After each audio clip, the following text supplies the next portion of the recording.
Hey guys, I just got done installing a passenger side axle seal on my '89 Comanche here, and I ran into a hiccup or two. I found a couple of solutions, a couple of tips and tricks that I thought might be helpful. So I thought I'd shoot this video real quick, let you know what I found. Maybe I can help the next guy out a little bit.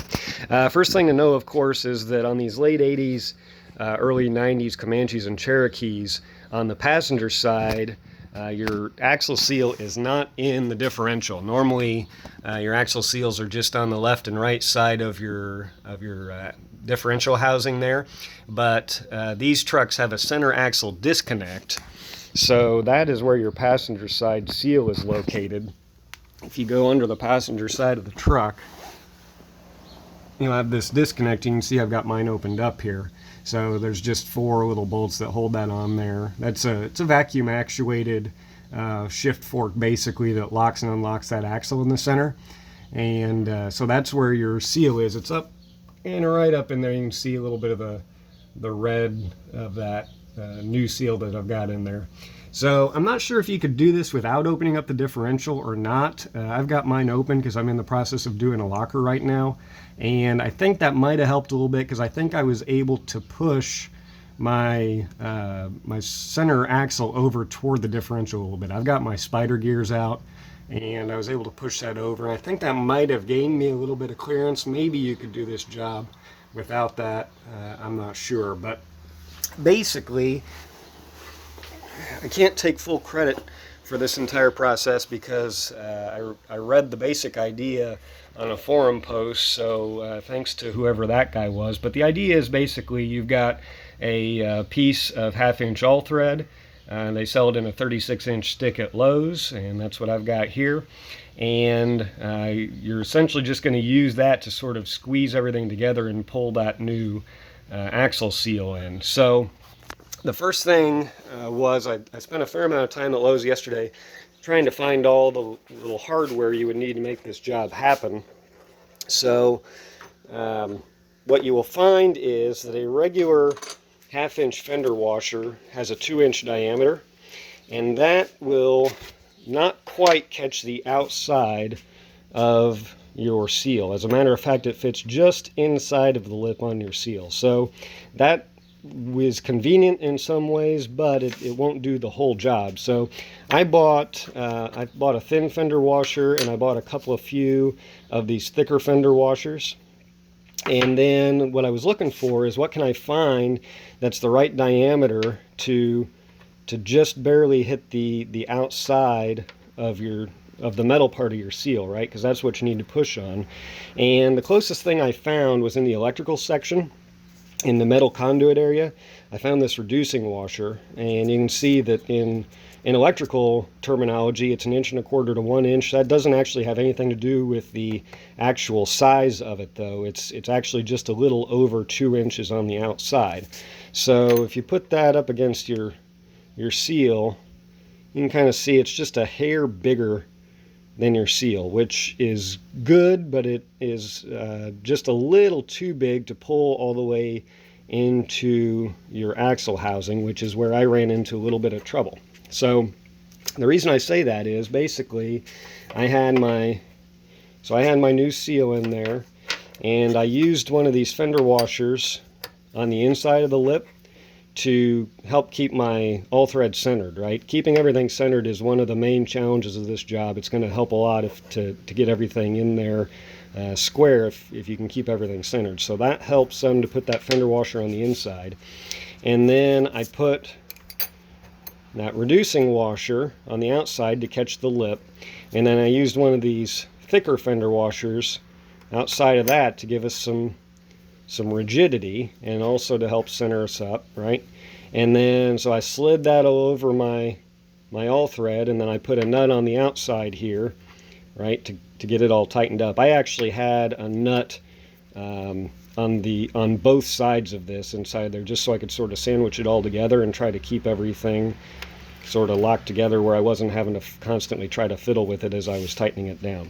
Okay, so that was how I started, and I was able to basically be under the truck and have one hand on all of this inside of that center axle disconnect housing and keep it all centered, and then reach out with my other hand and turn my wrench on the outside to pull it in. And so I did that, and everything was going along okay, except I kind of messed up. I pulled a little too far, and since I mentioned, like this, since this washer is a little bit bigger than your axle seal, it will not slide on up into the housing there, and the seal is actually probably about 1/4 of an inch up into the housing. Once it gets flush, it goes in probably about another 1/4 of an inch. So where I messed up is I pulled too far, actually bent my reducing washer, which, you know, whatever, I don't care anything about this washer, but as a result, I had my seal kind of partially in and not quite square. It was a little bit cocked in there. So I was sitting there thinking, what am I going to find that's exactly the right size to be able to pull this in? And then it dawned on me that I had my old seal, which obviously is exactly the right size. So one thing I noticed right off the bat was that it was a tad out around from where I'd knocked it out. So what I did is I dropped my washer down inside of that lip. I took it over to my bench vise and I just sort of squeezed it anywhere where it was at around to get it rounded back out again. It seemed to work pretty well. So then the plan was basically to put this seal backwards, right, from the way it would normally go. It would normally go into the truck this way, right, skinny side first. So I put it backwards so that my larger lip was up against the large lip of my new seal, right, and it's exactly the right size, of course.